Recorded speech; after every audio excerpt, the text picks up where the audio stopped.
Growth is uncomfortable. Think about Bruce Banner. His body shakes, his clothes rip, he feels pain before he transforms. But on the other side of that discomfort, he steps into a power he didn't even know he had. That's what growth feels like for us too. The tension in your chest after saying no, the silence after setting a boundary, the fear of losing people you care about, it feels unbearable, but only in the moment. It's this very process that's transforming you into your strongest, most authentic self. In this episode, we're going to explore how growth always comes with discomfort and how boundaries speed up that process. We'll talk about why choosing to be alone isn't the same as being lonely, how contrast shapes your authentic self, and 3 questions you can use right now to step into your power and find connection that feels real. Are you ready? Let's go.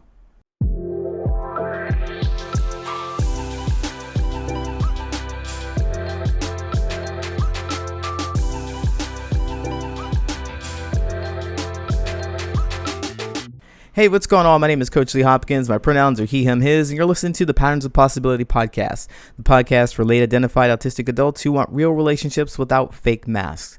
Let's talk connection, clarity, and showing up as your authentic self. So, as I was saying, contrast is necessary for growth. Boundaries accelerate that process, and loneliness shifts when you choose to be alone for clarity, not from fear. So let's define contrast. What is contrast and why is it important to your growth? Well, contrast is, according to Webster's, the difference or degree of difference between things having similar or comparable natures. What that really means is that if you are like me in some ways, but you are not like me in other ways that are very important to me, that are very strikingly different. So colors, for example, they're both categorized as colors, but if you looked at blue and you looked at red, you would see that they're different. Or if you are a musically inclined person, you could hear the difference between 2 notes, but they're categorized as the same notes. So for us, we could say that we're both people. Maybe we're both neurodivergent people. Maybe we're both black people. Maybe we're both people who wear glasses. But there are some ways that are strikingly different between both of us. And focusing on those things, and I know people say, look for the commonalities, but if you don't know what the contrast is, the difference is, you're going to believe everything is supposed to be like you, and it should be like you in so many ways that it's not. You're a human, you need to breathe, just like the next person who is a human and needs to breathe. But if you were a person who really enjoys science and art, and that's all you want to talk about, and that's where you spend most of your time and your interest, and you're talking to another human who doesn't care about those things, who is strikingly different from you because they're interested in sports and they only care about the stats on their team. It's really difficult to reconcile those differences. Somebody has to come to the center. I mean, you'd have to do a lot of understanding and dismissing of yourself and not talking about the arts and sciences so you can connect with this person who has no desire to talk about the arts and sciences. You come all the way to the other side. And what we do is tend to think that, well, we got to look for the commonality. So we're a human that both need to breathe. And so we just focus on the human thing that we both need to breathe together. It gets kind of daunting after a while talking about breathing. Do you know what I'm saying? It gets daunting because you really have something more important and interesting to you that you want to share with another person, but you're not sharing those things. And you're unwilling to face the fact that there is a contrast there.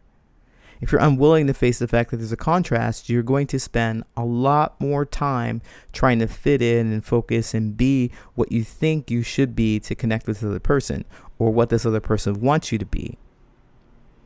And it's a disservice to yourself. You're not growing. You're not learning. You're not experiencing more about the things that are important to you because you're stuck trying to perform or be someone else. And so you have to face that contrast and not just overlook it. So the contrast right there is pretty big, but there are smaller contrasts that are also important to you that you also need to look out for. So when I talk about learning about yourself, like people have said, many times you have to love yourself first before you can love anyone else. If you think of love as understanding, I love myself.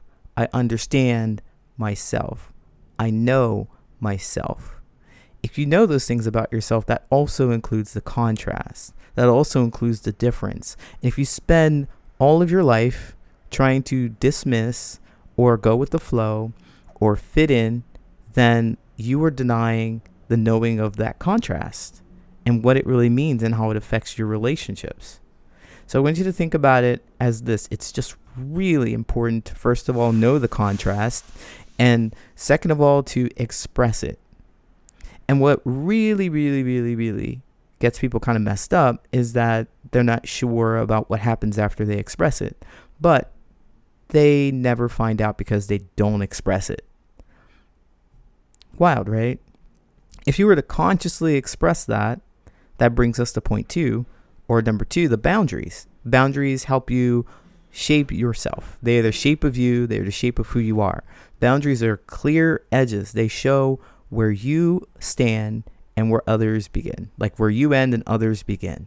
So you know that you like the sciences, you know you like the arts, and you know that about you, and you know quite clearly that you're not interested in sports or any statistics that go along with it. You also know that too. And being able to express that is important, because it's not enough for you to know that there's a contrast there. It has to be so that the other person also knows that there's a contrast. They also have to get to know you. And so if you love yourself, you understand yourself, you know your contrast, then expressing it is the next step.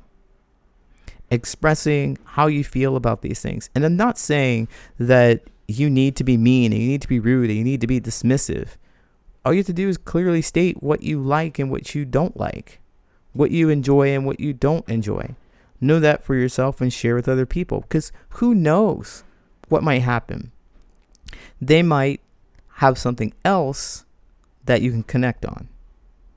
So you don't often talk about, so in your conversations, you wouldn't spend all your time talking about your sciences and arts. You may have something else that's a little lower, a little more interesting. It's interesting to you, but it's not as your top favorite thing in the world. But there is probably something about you that you can still connect with this person on. And so it's really important. It's a must if you want to connect with people to express your sense of self. So here's an example of some boundaries that you could set, even with coworkers or something. Let's take this example. Telling a coworker you don't answer messages after 6 p.m. And at first, it might feel selfish, but there's a clear contrast. It clarifies that your time is valuable and those who respect it are aligned with you. So you find more alignment when you express your needs, your wants, and your desires.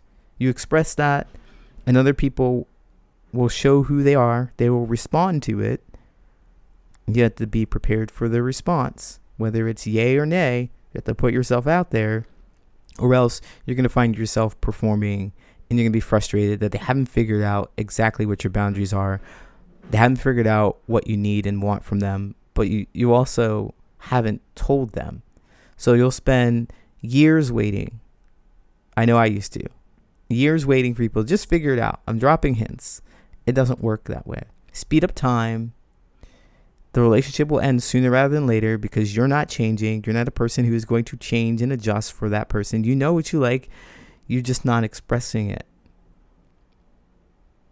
But the moment you do, and the moment you keep doing it, they're going to have to make a choice. You're also going to have to make a choice. If they don't like it, if you don't like their response to it, then there's something to be done. But the point that I want to make here is that boundaries will shape your relationships. They are the authenticity that you are. And if you express them clearly with other people, then you will create the kind of relationships that you're looking for. The third thing I want to talk about is what happens when you express your boundaries and people don't like it. So this is what happened to me, and I think it happens to all my clients and everyone I've ever worked with, everyone who's ever expressed a boundary. Because when you grow up in a space where you're taught not to look for the contrast, look for the common ground, or you're taught not to express yourself fully because you don't want to upset someone, you start disappearing.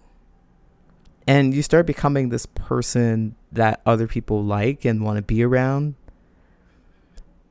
because you mirror them. You do the things they want you to do. But when you stop doing the things that you want them to do, your life changes. For years, I tried to earn connection by performing, masking, and contorting myself into something more, quote, acceptable. It only left me feeling more isolated, especially at work. If you've ever felt the same, join me, Coach Lee Hopkins, at the Social Connection Summit. It's a free 2-day virtual event for autistic and ADHD professionals, as well as their allies who want to understand them better. This is the inclusive space that I wish I had. A space where you don't have to perform to feel accepted, where you already belong. You'll hear from late identified autistic and ADHD professionals who've lived it, and from leaders and allies who are ready to learn with care, not guilt. Expect short talks, real strategies, and honest stories to help you navigate professional spaces without burnout or hiding who you are. There will be giveaways, bonus gifts for those who invite friends, and full access to replays, so you don't need to attend live to benefit. And when you sign up, you'll get 20% off all Adulting with Autism merchandise, shirts, mugs, stickers, and more. But you better hurry because this special offer is only available for the first 30 people. Grab your free ticket at socialconnectionsummit.com and we'll see you there. Their view of who you are also adjusts. And so they have in their mind, because we've programmed them, and this is what happened to me. I just programmed everybody. Hey, this is how I'm going to be. I'm going to do all the things that you need me to do. I'm going to show up in the way you want me to show up. I'm never going to have any needs. I'm never going to have any desires. I'm never going to have any wants. I'm just going to do the things that you want me to do because I want you to keep me close. And the moment I stopped doing all the things that they wanted and needed from me, they were like, who is you? Who is you? Where did you put Lee? Because you're somebody else, and this somebody else is foreign to me. It's strange. It's unusual. I don't like it. And so you might get some adverse reactions to you setting boundaries. And with those adverse reactions, people make decisions. You make decisions. You're like, well, hey, I don't like that you don't like who I am authentically. I'm not going to spend time with you. And they're also making decisions. They're like, I don't like the person who you have become. I don't want to be around you. You don't suit me anymore. And you might find yourself in a space where you're alone. You will find yourself in a space where you're alone. That's what happened to me.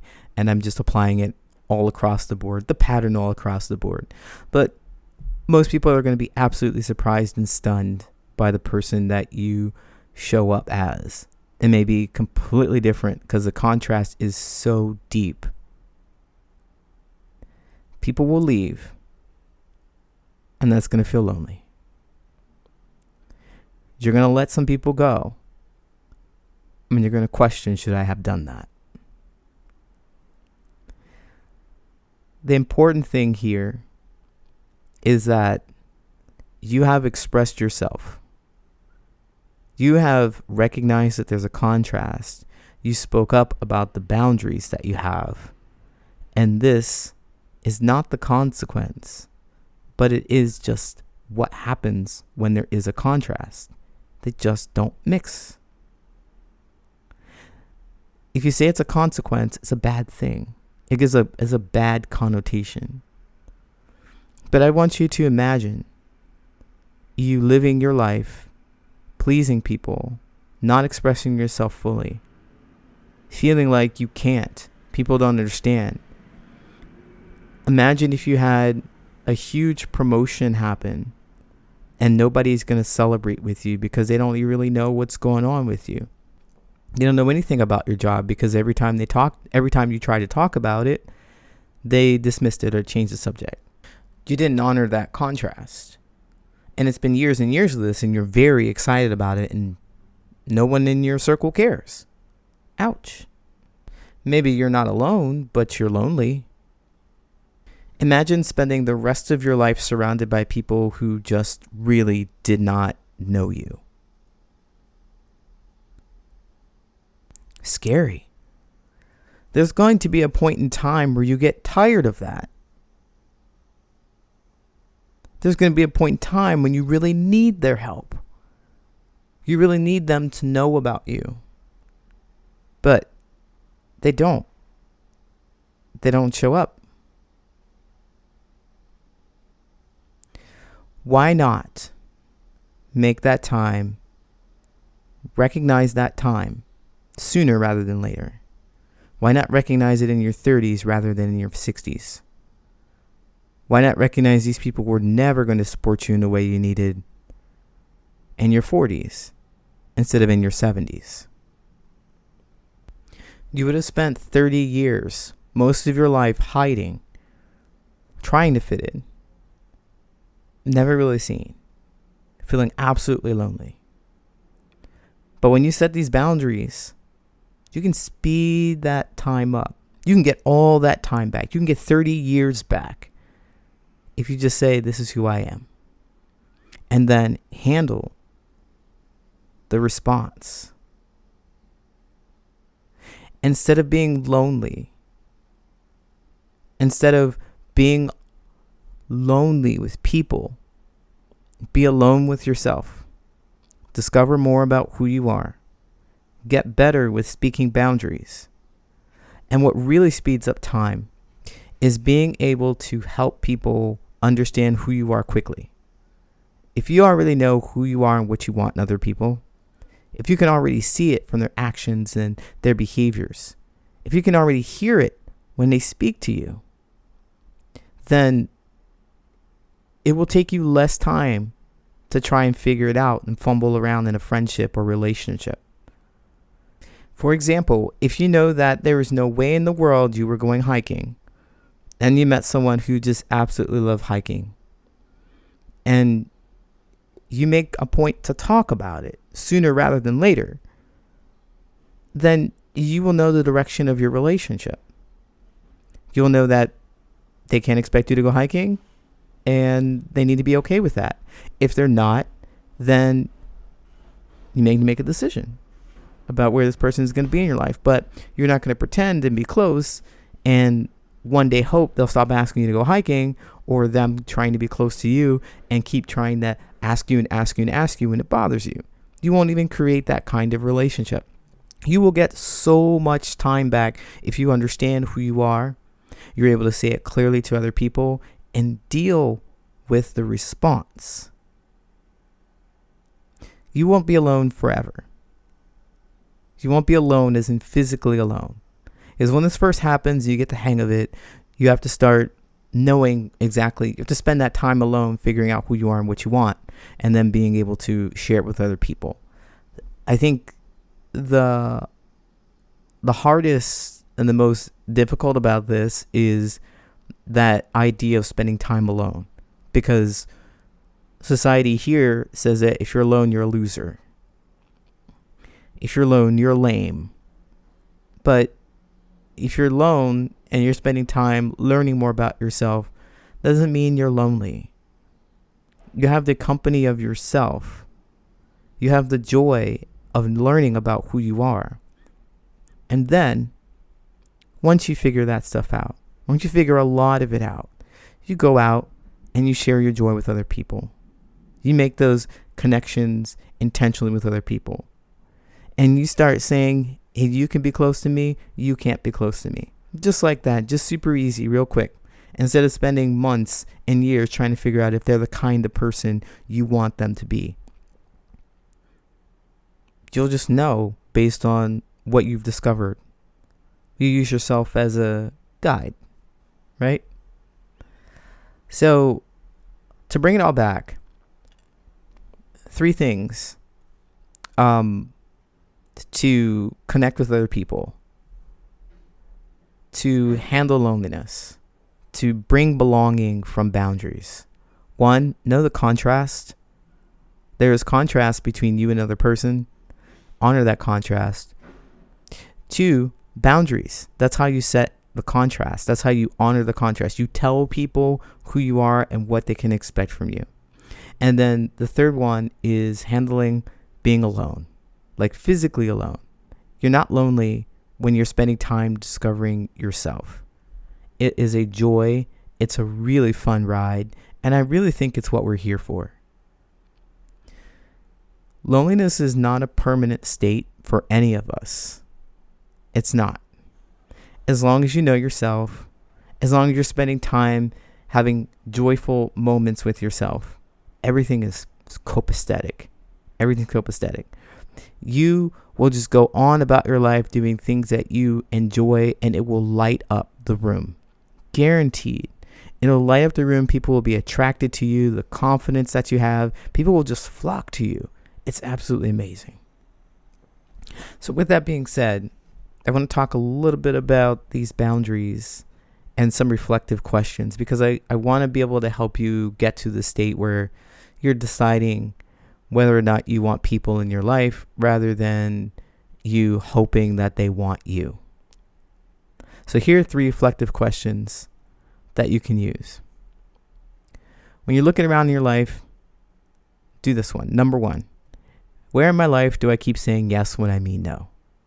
It's a huge flag. It's a huge indicator of you not honoring your contrast. 2, what's one boundary I can set this week to take shape as myself? What's one boundary I can set this week to take shape as myself? So what can you say? What can you do that shows you authentically, honors that contrast? Doesn't have to be huge. Something small. 3, do I feel alone because I've chosen clarity or because I'm still searching for people who match my value? This is going to tell you a lot about the people in your circle.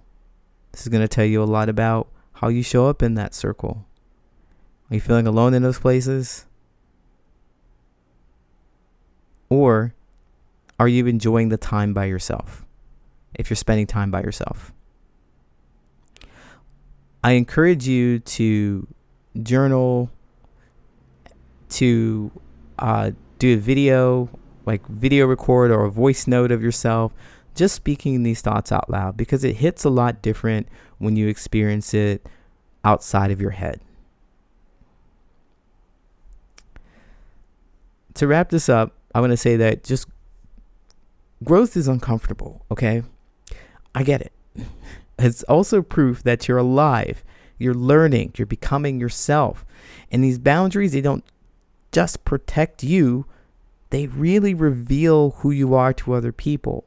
And as a bonus, it gives other people permission to be themselves with other people.